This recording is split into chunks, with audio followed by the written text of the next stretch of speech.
안녕하세요. 이 밤새 TV입니다. 오늘은 제2회차 굴착기 운전 기능사 예상 문제입니다.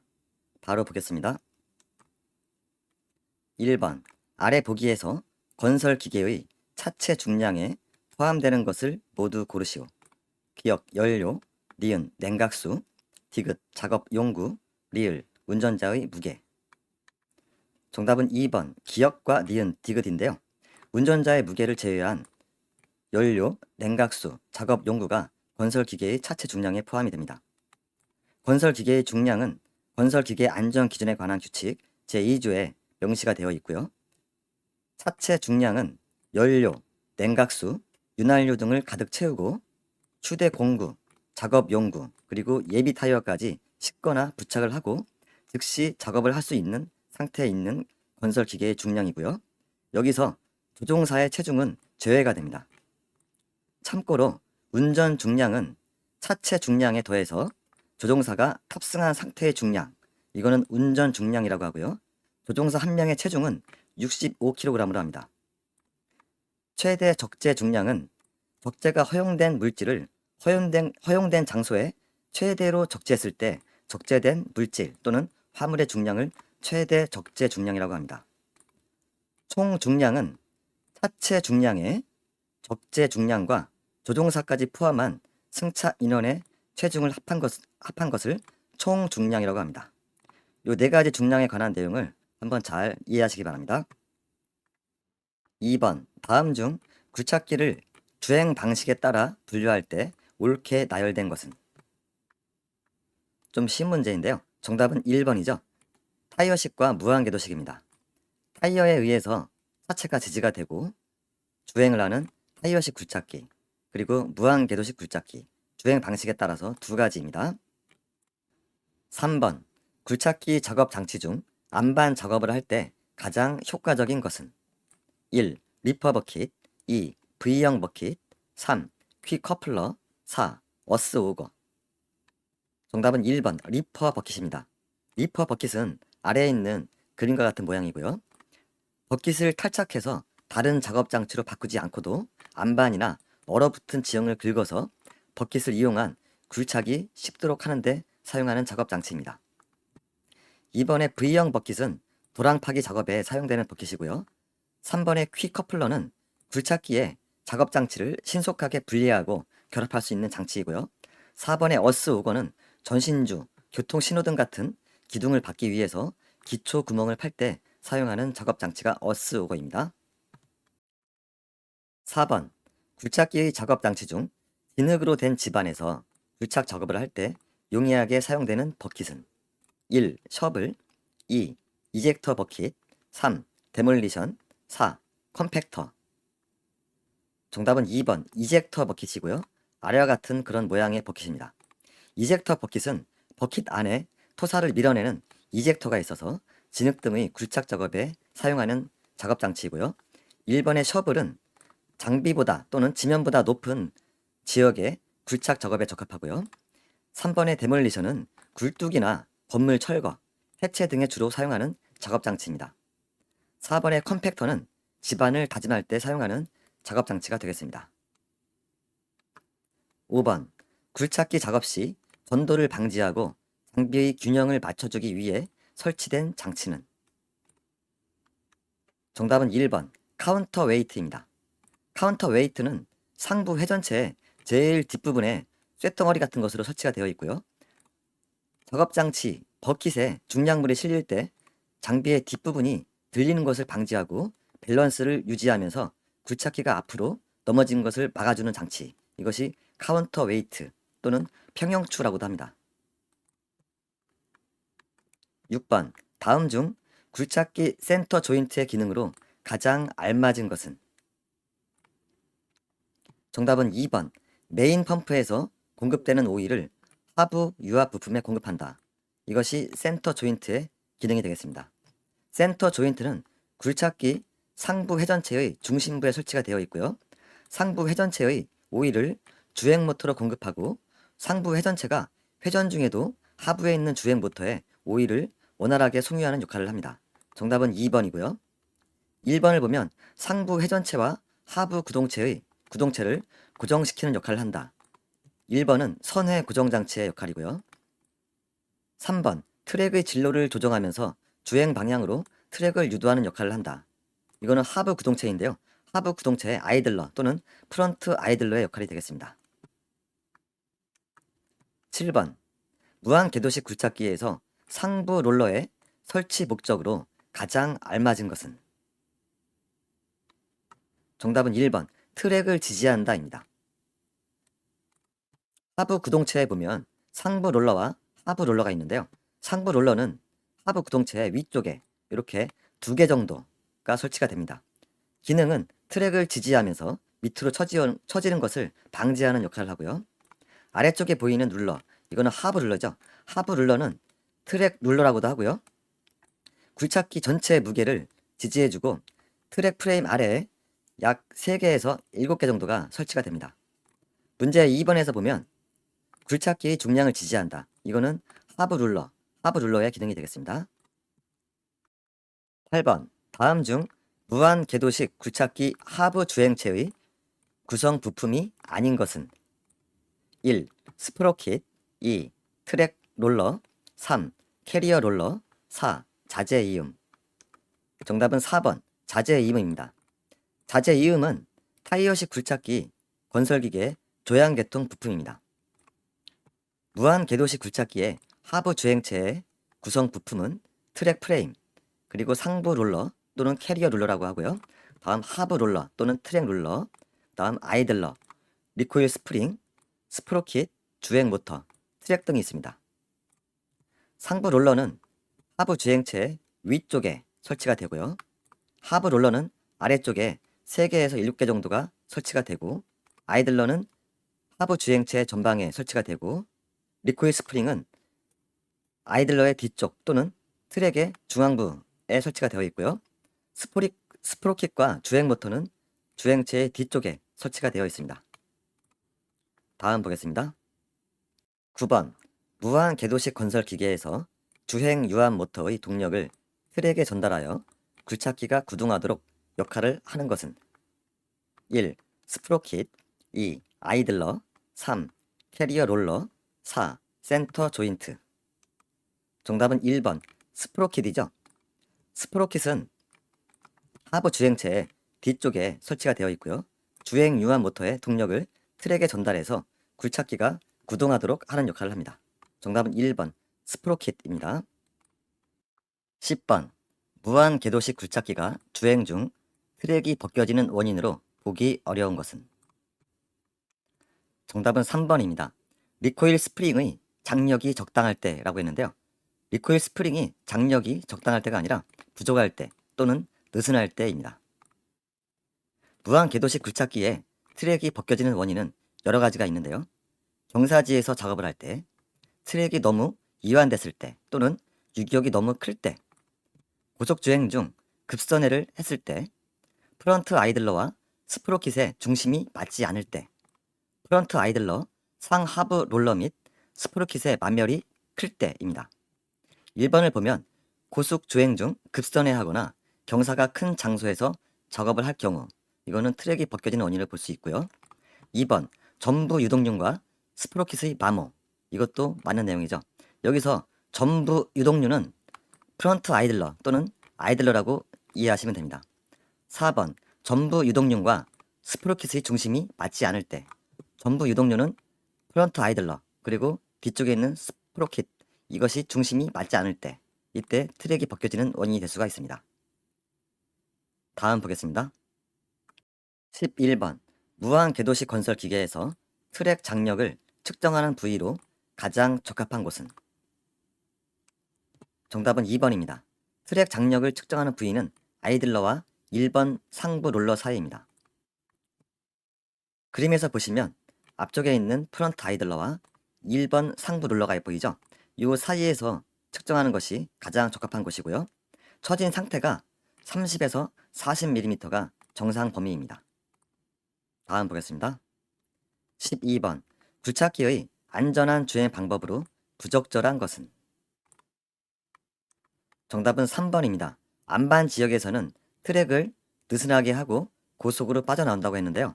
이거는 아주 부적절한 방법입니다. 고속으로 빠져나오는 게 아니라 저속으로 나와야 되고요. 트랙을 느슨하게 하면 트랙이 벗겨질 수가 있습니다. 굴착기 주행 시 유의사항은 여러 가지가 있는데요. 이걸 모두 읽어드리면 시간이 너무 오래 걸리고 필요하신 분들은 한번 읽어보시고요. 1번 버킷, 암, 부무의 실린더는 오므리고 하부 주행체 프레임에 올려놓는다. 이거는 안전한 주행 방법으로 적절하고요. 2번 가능한 평탄한 지역으로 주행한다. 이것도 맞는 내용이 되겠고요. 4번 상부 회전체는 선의 고정 장치로 잠근다. 이것도 적절한 주행 방법이 되겠습니다. 다음 보겠습니다.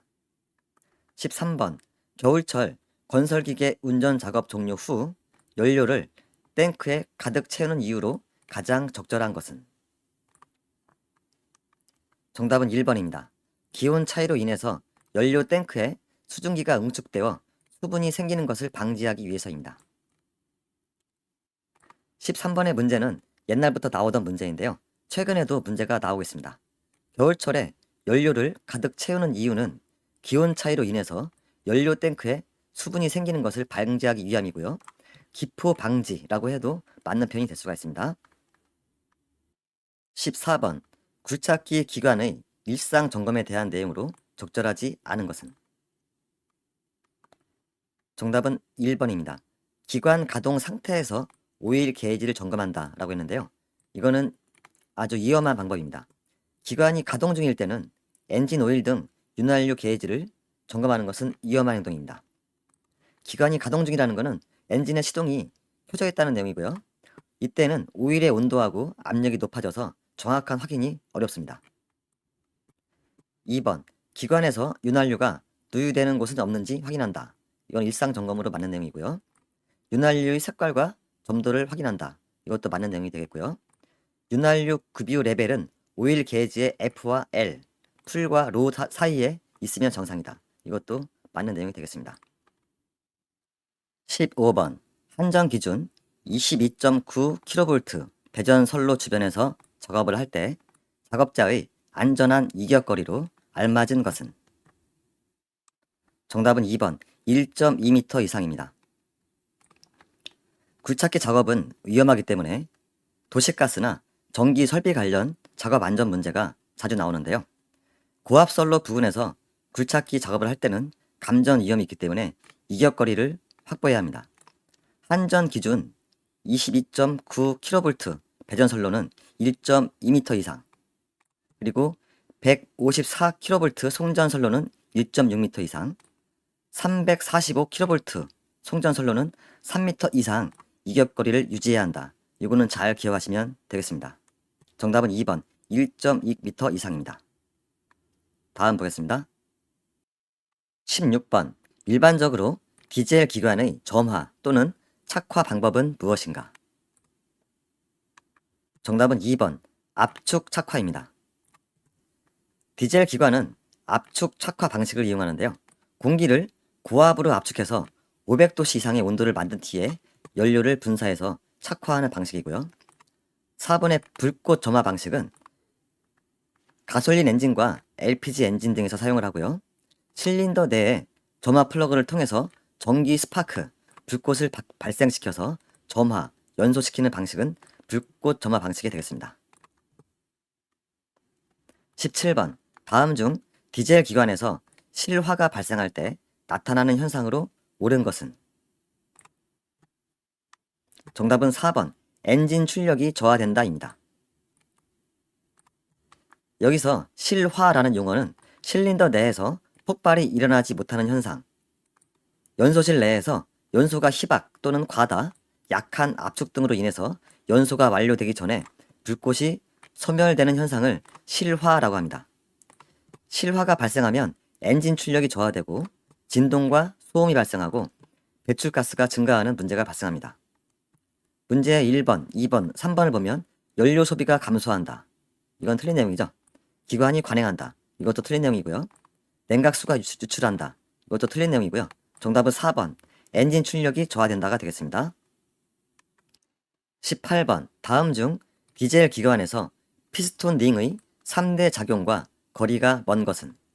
1. 기밀작용 2. 오일 제어 작용 3. 열 전도 작용 4. 슬랩 현상 방지 작용.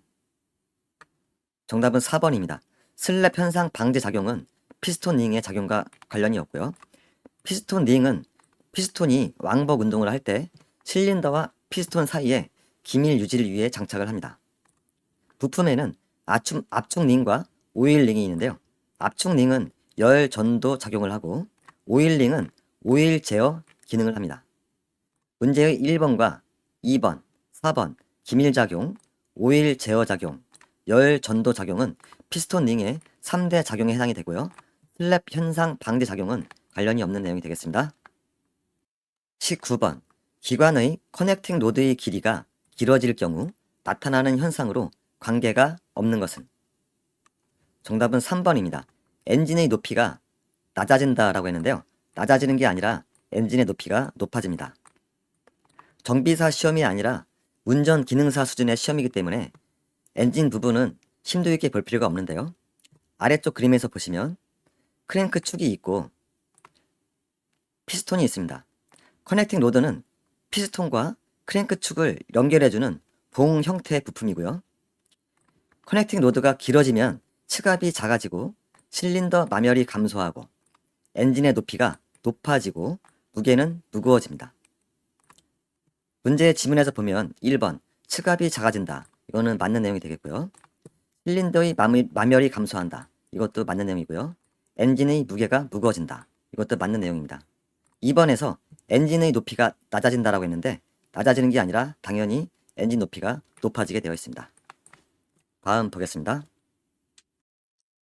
20번 다음 중 엔진에서 윤활유를 사용하는 목적으로 틀린 것은? 정답은 4번입니다.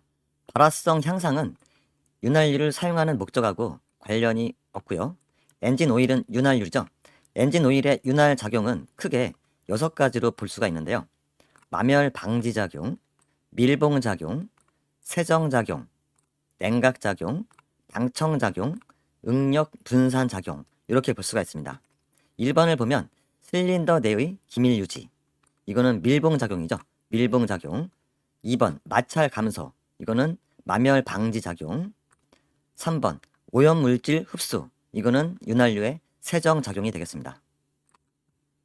21번 다음 중 배기가스가 백색으로 배출될 경우 그 원인으로 가장 적합한 것은? 1. 윤활유의 연소. 2. 불완전 연소. 3. 공기청정기 오염. 4. 완전 연소. 정답은 1번 윤활유의 연소입니다.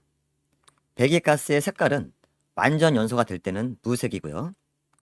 윤활유 또는 엔진 오일이 누출돼서 윤활유가 연소가 되면 배기가스가 백색이고요. 혼합비가 희박하면 엷은 자색으로 나오고 불완전 연소가 되면 흑색입니다. 정답은 1번 배기가스가 백색일 경우에는 윤활유의 연소입니다. 22번 다음 중 냉각수와 혼합하여 사용하는 부동액의 주요 성분은 무엇인가? 1. 에틸렌 글리콜. 2. 프로필갈레이트. 3. 규소수. 4. 암모니아. 정답은 1번 에틸렌 글리콜이고요. 부동액은 냉각수가 동결되는 것을 방지하기 위해서 냉각수와 혼합하여 사용하는 액체입니다. 에틸렌 글리콜을 주성분으로 하는 부동액을 주로 사용하고요. 에틸렌 글리콜은 무색의 점성이 있는 액체로 물과 잘 섞이고 어는 점을 크게 낮춰줘서 냉각수, 부동액에 많이 쓰이는 유기화합물입니다. 정답은 1번 에틸렌 글리콜입니다. 23번 다음 중 엔진의 냉각 장치에 사용하는 전동식 냉각팬에 대한 설명으로 부적절한 것은? 정답은 3번입니다. 벨트에 의해 구동한다 라고 했는데요. 벨트에 의해 구동하는 것은 기계식 냉각팬입니다. 냉각팬은 벨트로 구동하는 기계식이 있고 전기 모터로 구동하는 전동식이 있습니다. 전동식 냉각팬은 전기 모터로 작동을 하고 라디에이터나 엔진 본체에 부착이 되어 있고 냉각수 온도가 규정보다 높으면 자동으로 냉각팬이 구동되고 규정 온도 이하로 내려가면 팬이 자동으로 정지하는 그런 구조입니다. 전동식 냉각팬은 효율적인 냉각이 가능한 방식입니다. 1번을 보면 냉각수 온도에 따라 구동한다. 맞는 내용이고요. 2번 라디에이터 또는 엔진 본체에 부착되어 있다. 맞는 내용이고요. 4번 효율적 냉각이 가능하다. 이것도 맞는 내용이 되겠습니다. 24번 다음 중 엔진 과열이 원인으로 가장 거리가 먼 것은? 정답은 1번 엔진 오일이 점도 지수가 높을 때라고 했는데요. 이거는 엔진 과열 원인이 아닙니다. 엔진 오일 또는 윤활유의 점도 지수는 지수가 높으면 온도 변화에 따른 점도 변화가 적기 때문에 엔진 과열의 원인이 아닙니다. 엔진 과열의 주요 원인은 여러 가지가 있는데요. 냉각수 양이 부족할 때, 워터펌프의 작동이 불량할 때, 수온 조절기의 열림 온도가 높을 때, 라디에이터의 누수 및 코어가 막혔을 때, 팬 모터의 고장 또는 팬 벨트의 장력이 약할 때, 냉각팬의 통풍이 불량할 때, 워터펌프의 벨트 장력이 느슨할 때, 수온 조절기가 닫힌 채로 고장이 났을 때, 엔진 오일이 불량하여 마찰열이 증대될 때, 이렇게 여러 가지 원인이 있는데요. 2번 워터펌프의 밸브 장력이 느슨할 때, 이것은 엔진 과열의 원인이고요. 3번 냉각수 양이 부족할 때, 이것도 과열의 원인이고요. 4번 라디에이터 코어가 규정 이상으로 막혔을 때, 이것도 엔진 과열의 원인이 되겠습니다. 25번 다음 중 디젤 기관에서 조속기가 하는 주된 역할은 어느 것인가? 1. 연료 분사 시기 조정. 2. 엔진 부하량 조정. 3. 엔진 부하 시기 조정. 4. 연료 분사량 조절. 정답은 4번 연료 분사량 조절입니다. 조속기는 엔진의 회전 속도나 부하의 변동에 따라서 자동으로 조절 레크를 움직여서 분사량을 가감하는 장치입니다. 정답은 4번 연료 분사량 조절입니다. 26번 다음 중 전류의 3대 작용과 거리가 먼 것은? 1. 발열작용. 2. 전달작용. 3. 화학작용. 4. 자기작용. 정답은 2번 전달작용은 전류의 3대 작용이 아닙니다. 전류의 3대 작용은 발열작용, 화학작용, 자기작용, 이렇게 세 가지가 있는데요. 발열작용은 전류가 전기 저항이 있는 물질을 흐를 때 열이 발생하는 현상을 발열작용이라고 하고요. 전해질 용액에 전류를 흐르게 하면 이온이 전극에 도달해 가면서 방전하게 되는데 이 현상을 화학작용이라고 하고요. 도체에 전류가 흐르면 그 주위에 자기장이 형성되는데 이것을 자기작용이라고 합니다. 1번과 3번, 4번은 전류의 3대 작용이고요. 2번의 전달작용은 전류의 3대 작용이 아닙니다. 27번 다음 중 납산 축전지의 전해액을 만들 때 올바른 방법은? 정답은 2번입니다. 증류수에 황산을 조금씩 부으면서 잘 젓는다가 되겠습니다. 납산 축전지는 전해액을 묽은 황산을 사용하는데요. 전해액을 만드는 방법은 황산을 증류수에 부어서 희석시킨 무색 무취의 묽은 황산입니다. 만드는 방법은 증류수에 황산을 조금씩 부으면서 잘 젓는다. 2번이 정답이 되겠습니다. 28번 다음 중 교류 발전기의 주요 구성 요소로 잘못된 것은? 1. 전류를 발생시키는 스테이터. 2. 전류를 공급하는 계자 코일. 3. 교류를 직류로 변화시키는 다이오드. 4. 여자 전류를 로터 코일에 공급하는 브러시. 정답은 2번입니다.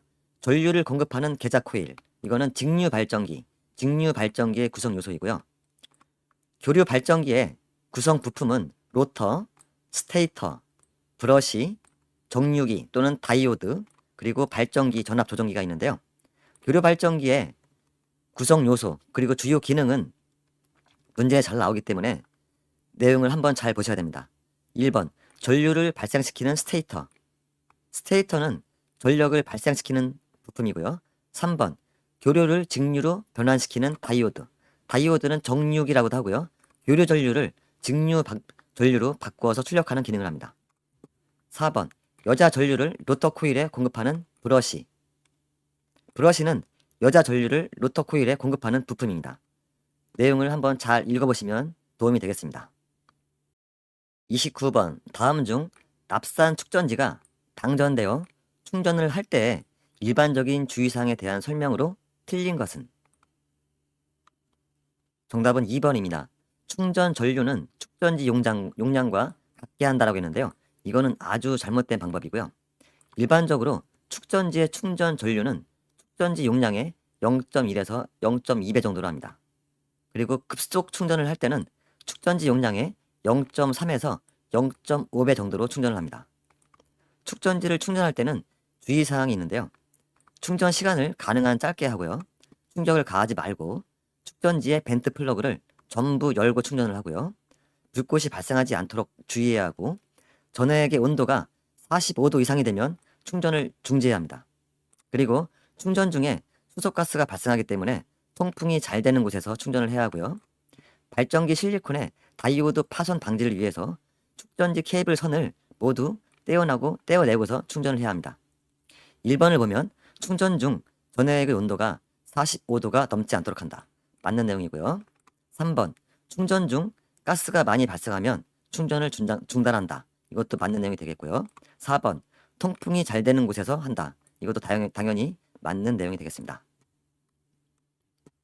30번 엔진의 회전수를 표시할 때 RPM이 의미하는 것은? 정답은 2번입니다. 좀 쉬운 문제인데요. 분당 엔진 회전수입니다. RPM은 Revolutions per Minute 약자인데요. 엔진이 1분 동안 몇 번 회전하는지를 나타내는 단위이죠. RPM은 분당 엔진 회전수. 정답은 2번입니다. 31번 다음 중 변속기의 기능과 역할에 대한 설명으로 가장 부적절한 것은? 정답은 4번입니다. 기어를 변경할 때는 클러치가 연결된 상태에서 조정한다 라고 했는데요. 이건 틀린 내용입니다. 클러치가 연결된 게 아니라 분리된 상태에서 기어를 변경해야 합니다. 변속기는 기능과 역할을 보면 회전력을 증대시켜주고 주행 조건에 맞는 회전력으로 조정을 해주고 무부하 운전과 후진이 가능하게 해줍니다. 1번과 2번, 3번을 보면 엔진의 회전력을 높여서 가속할 수 있게 한다. 맞는 내용이고요. 차량의 전진과 후진을 가능하게 한다. 이것도 맞는 내용이고요. 3번 주행 상황에 따라 엔진의 회전력을 알맞게 조절한다. 이것도 변속기의 기능이 되겠습니다. 32번 브레이크에 페이드 현상이 일어났을 때의 조치 방법으로 가장 적절한 것은? 정답은 4번 작동을 멈추고 열이 식도록 한다입니다. 브레이크 계통에서 나타나는 페이드 현상은 브레이크를 과도하게 사용해서 마찰부가 고온 상태로 지속될 때 발생합니다. 발생 위치는 마찰부, 즉 브레이크 드럼과 패드 부분인데요. 제동거리가 길어지고 제동력이 약해지게 됩니다. 페이드 현상이 나타나면 브레이크를 반복적으로 사용하는 것을 자제해야 되고요. 그리고 엔진 브레이크를 사용해야 합니다. 정답은 4번 작동을 멈추고 열이 식도록 한다. 이게 가장 적절한 방법이 되겠고요. 1번 브레이크를 자주 밟아 열을 발생시킨다. 이건 아주 부적절하죠. 2번 주차 브레이크를 대신 사용한다. 이것도 부적절한 방법입니다. 주차 브레이크가 아니라 엔진 브레이크를 사용하는 게 좋고요. 3번 속도를 좀 올려준다. 이거는 아주 부적절한 방법이죠. 정답은 4번입니다.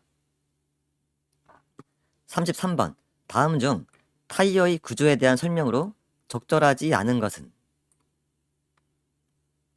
정답은 4번입니다. 트레드 손상이 카커스에 전달되는 것을 방지하는 부분은 비드이다 라고 했는데요. 이거는 비드가 아니라 트레드의 손상이, 그림에서 보시면 트레드의 손상이 카커스에 전달되는 것을 방지하는 부분은 브레이커입니다. 그리고 비드는 타이어와 휠, 금속으로 된 휠 연결되는 부분인데요. 림과의 결합 부위, 휠의 림과의 결합 부위로 타이어가 림에서 빠지는 것을 방지하는 부분이 비드입니다. 1번과 2번, 3번을 보면 노면과 접촉되는 부분은 트레드이다. 맞는 내용이 되겠고요. 트레드가 마모되면 제동 성능이 떨어진다. 맞는 내용이 되겠죠.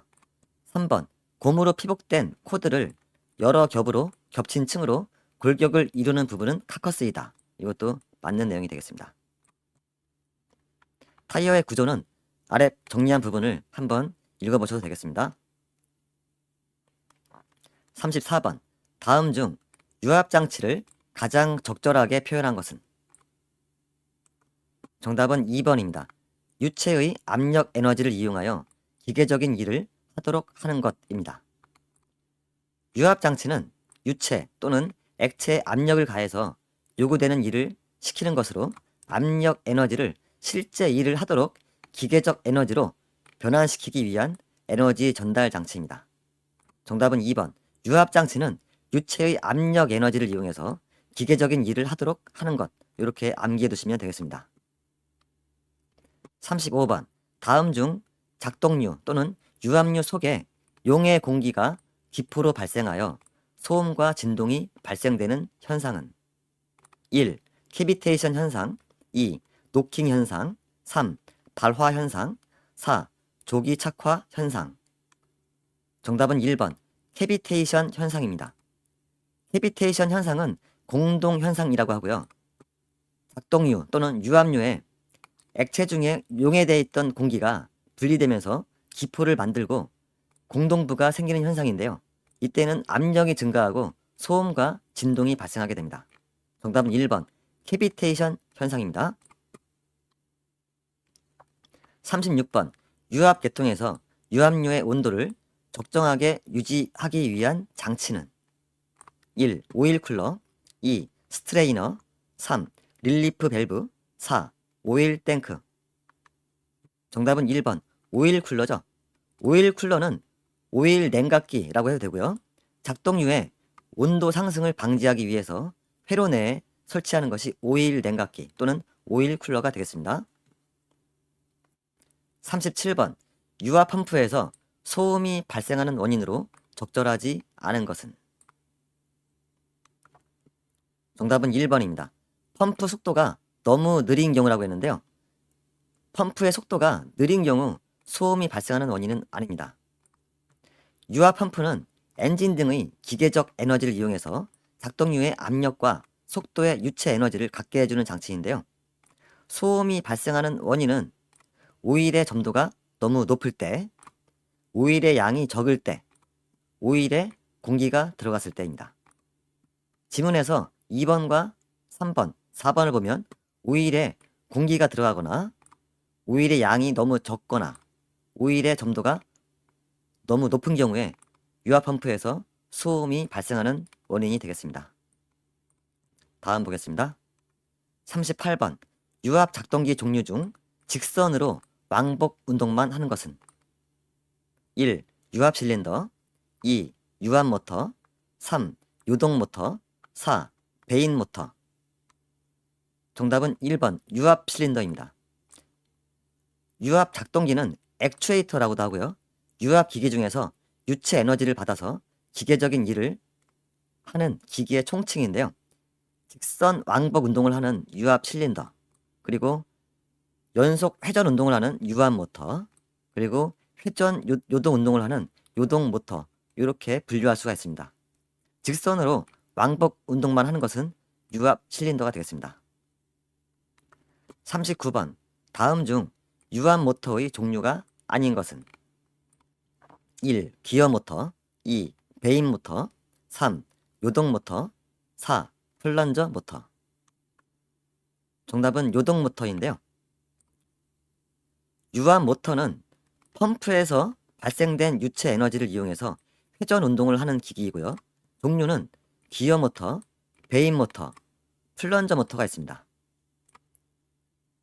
1번과 2번, 3번은 유압 모터의 종류이고요. 3번의 요동 모터는 유압 모터의 종류가 아닙니다. 40번. 유압 장치에서 방향 제어 밸브의 종류에 해당하지 않는 것은? 1. 체크 밸브. 2. 셔틀 밸브. 3. 감속 밸브. 4. 언로드 밸브. 정답은 4번 언로드 밸브입니다. 언로드 밸브는 압력 제어 밸브의 종류이고요. 방향 제어 밸브는 오일 흐름의 방향을 제어해서 작동기의 시동, 정지, 감속, 동작 방향을 제어해주고요. 종류는 체크 밸브 또는 역지 밸브, 셔틀 밸브, 감속 밸브, 요 세 가지 정도가 있습니다. 1번과 2번, 3번은 모두 방향 제어 밸브의 종류이고요. 언로드 밸브는 압력 제어 밸브의 종류가 되겠습니다. 41번. 유압장치의 수명 연장을 위해 가장 중요한 요소는 1. 오일 필터의 점검 및 교환. 2. 오일 탱크의 세척 및 교환. 3. 오일 펌프의 점검 및 교환. 4. 오일 쿨러의 점검 및 세척. 정답은 1번. 오일 필터의 점검 및 교환입니다. 유압장치의 수명 연장을 위해 중요한 내용이 있는데요. 유압계통 작동류 내에 불순물을 최소화하기 위해서 오일 여과기를 사용하는데요. 오일 여과기 부품 중에 필터는 유압 회로 내에 비교적 작은 불순물을 걸러주는 역할을 합니다. 유압장치 수명 연장을 위해서 중요한 것은 오일 필터의 점검 및 교환입니다. 42번. 다음 유압 기호 중 스톱 밸브를 나타내는 기호는? 정답은 1번입니다. 스톱 밸브는 삼각형 모양 끝부분이 서로 마주보는 모양에다가 양쪽에 짝대기가 있는데요. 이게 스톱 밸브의 모양이고요. 2번은 냉각기이고 3번은 필터이고요. 4번은 유리안개 모양입니다. 유압 장치에서 자주 나오는 유압 기호니까 그림을 잘 보시기 바랍니다. 43번.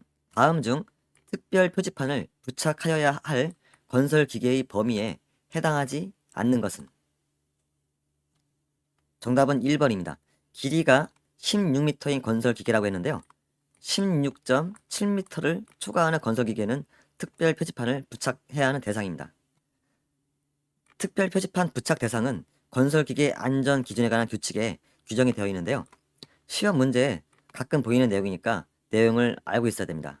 길이가 16.7m를 초과하는 건설 기계, 그리고 너비가 2.5m를 초과하는 건설 기계, 높이가 4m를 초과하는 건설 기계, 그리고 최소 회전 반경이 12m를 초과하는 건설 기계, 그리고 총 중량이 40톤을 초과하는 건설 기계는 특별 표지판을 부착해야 합니다.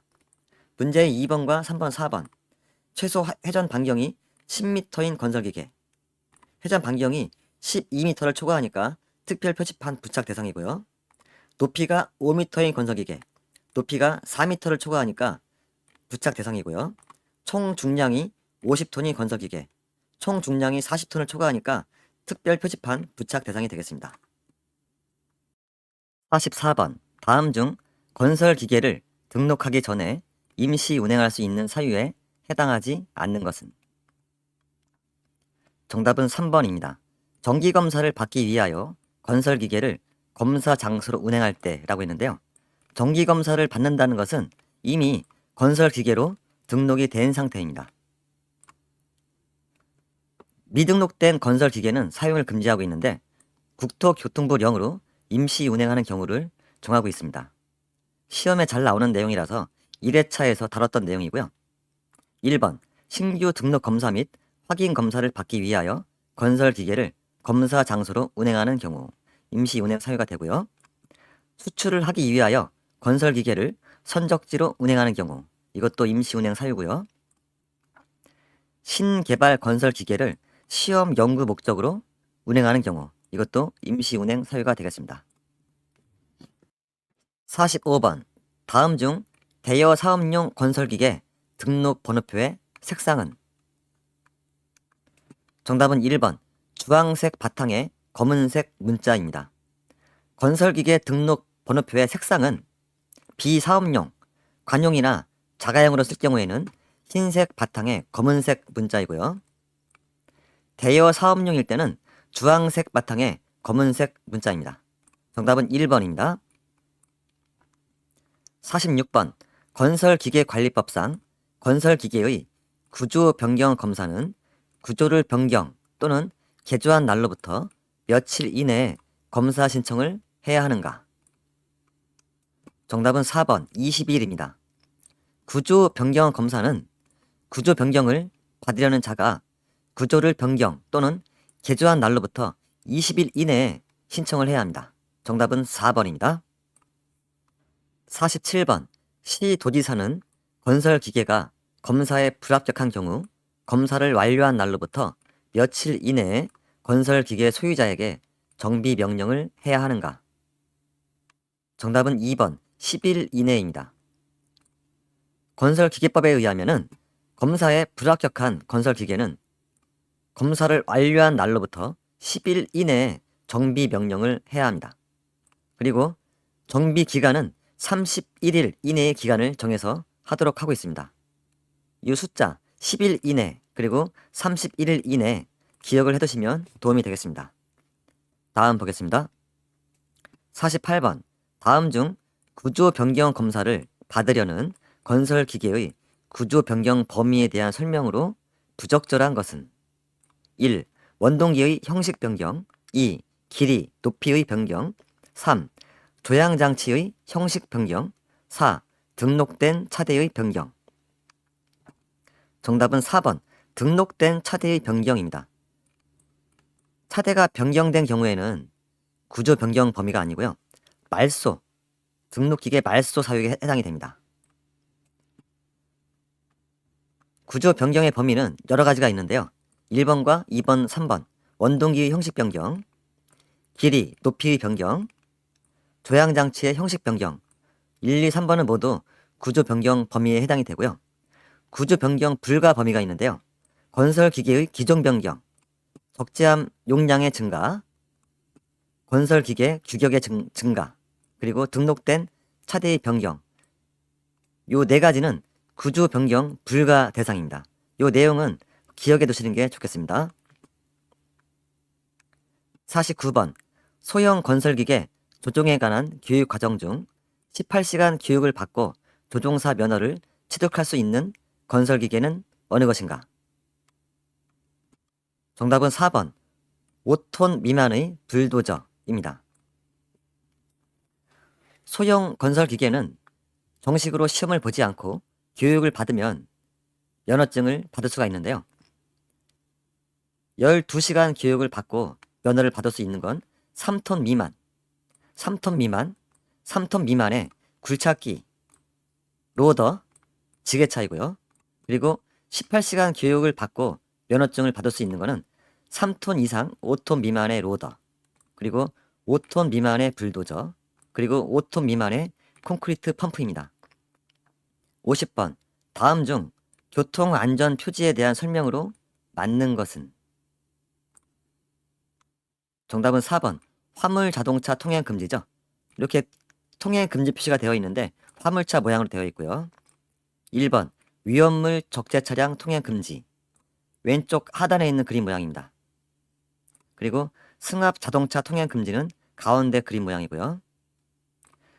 3번의 자동차 통행 금지는 오른쪽 하단에 있는 그림 모양입니다. 다음 보겠습니다. 51번 도로에 눈이 20mm 이상 쌓인 경우에 얼마를 감속 운행해야 하는가? 정답은 3번 최고 속도의 100분의 50입니다. 감속 운행 기준은 100분의 20 그리고 100분의 50 두 가지이고요.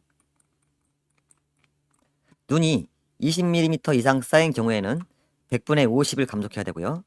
20mm 미만일 때는 100분의 20입니다. 감속 운행 기준은 시험에 잘 나오니까 내용을 잘 한번 숙지하시길 바랍니다. 52번 차량이 남쪽에서 북쪽 방향으로 진행 중일 때 다음 3방향 도로명 예고 표지에 대한 설명으로 틀린 것은? 정답은 2번입니다. 차량을 우회전하면 세문안길의 끝지점에 진입할 수 있다 라고 했는데요. 세문안길의 끝지점이 아니라 시작 지점입니다. 시험 문제에서 자주 틀리는 내용 중에 하나인데요. 도로명 예고 표지는 도로명 표지라고도 하고요. 현재 진행 중인 도로에서 목적지까지 안내하는 표지입니다. 중요한 내용, 꼭 기억해야 될 내용이 도로 구간의 시작 지점과 끝 지점을 표시하는 방법인데요. 표지판이 서쪽에서 북쪽 방향으로 되어 있을 때는 서쪽이 시작 지점, 그리고 동쪽이 끝 지점입니다. 그리고 표지판의 방향이 남쪽에서 북쪽으로 되어 있을 때는 남쪽이 시작 지점, 북쪽이 끝 지점입니다. 2번을 보면 차량을 우회전하면 세문안길의 끝 지점에 진입할 수 있다라고 했는데요. 끝 지점이 아니라 세문안길의 서쪽 부분으로 진입하는 거니까 세문안길의 시작 지점입니다. 차량을 우회전하면 세문안길의 시작 지점에 진입하고 계속 진행하면 시청, 또는 세문안길의 끝지점, 세문안길의 동쪽이죠. 끝지점으로 갈 수 있다. 이렇게 하면 맞는 내용이 되고요.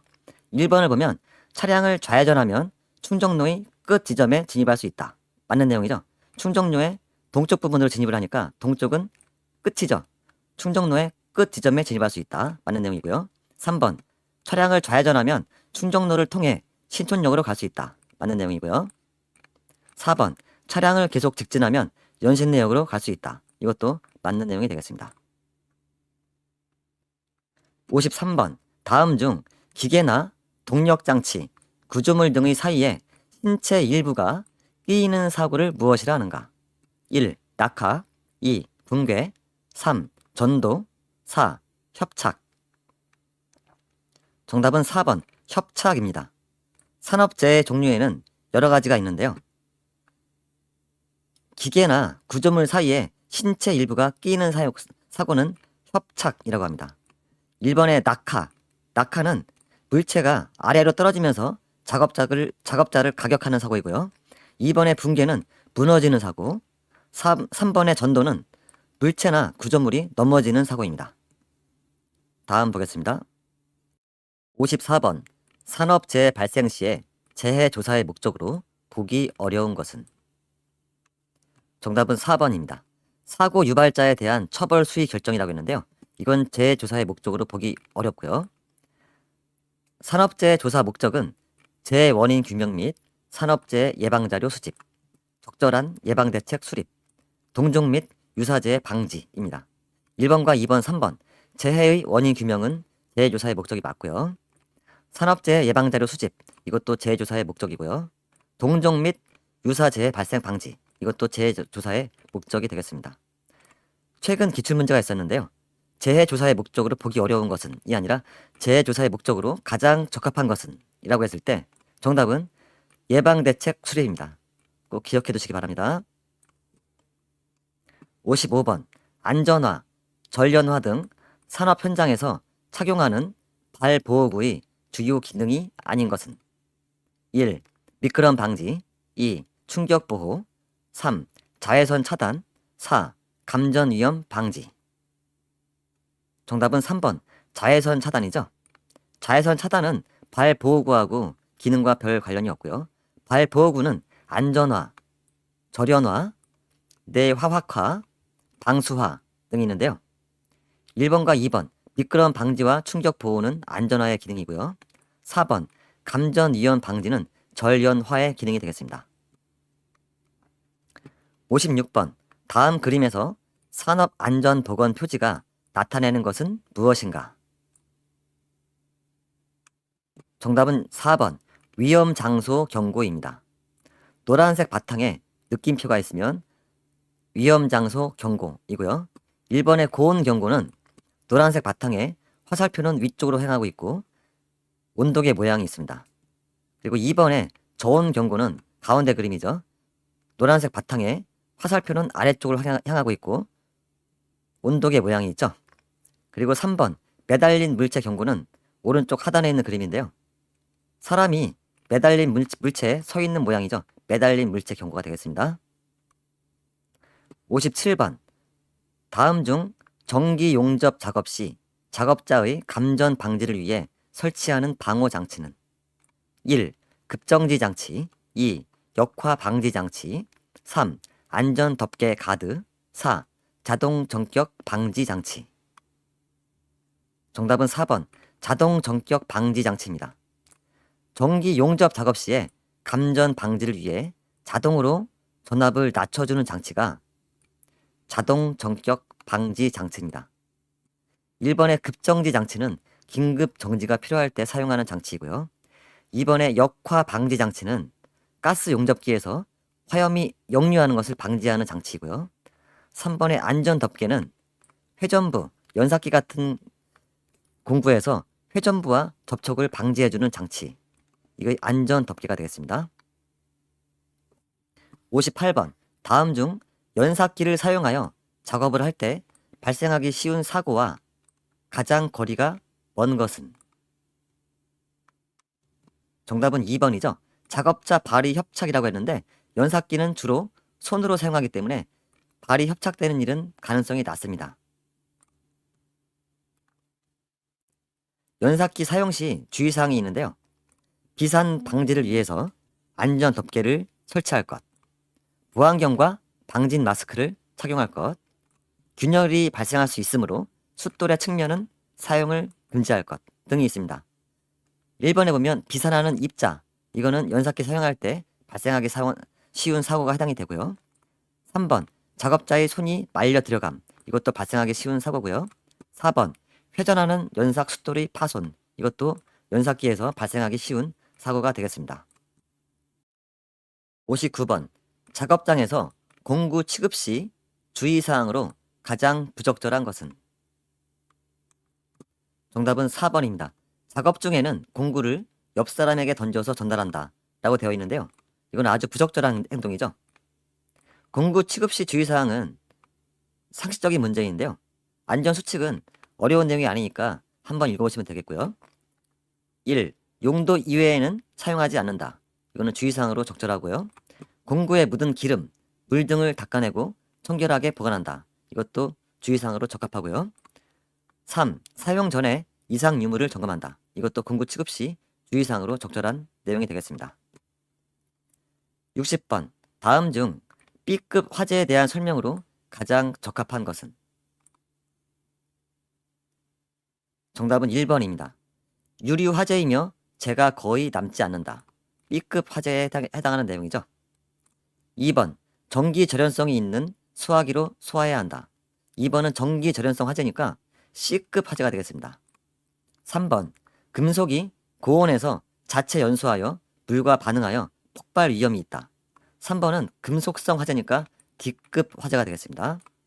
4번 연소 후 재가 남으며 냉각 소화가 효과적이다. 이거는 A급 화재에 대한 설명이 되겠습니다.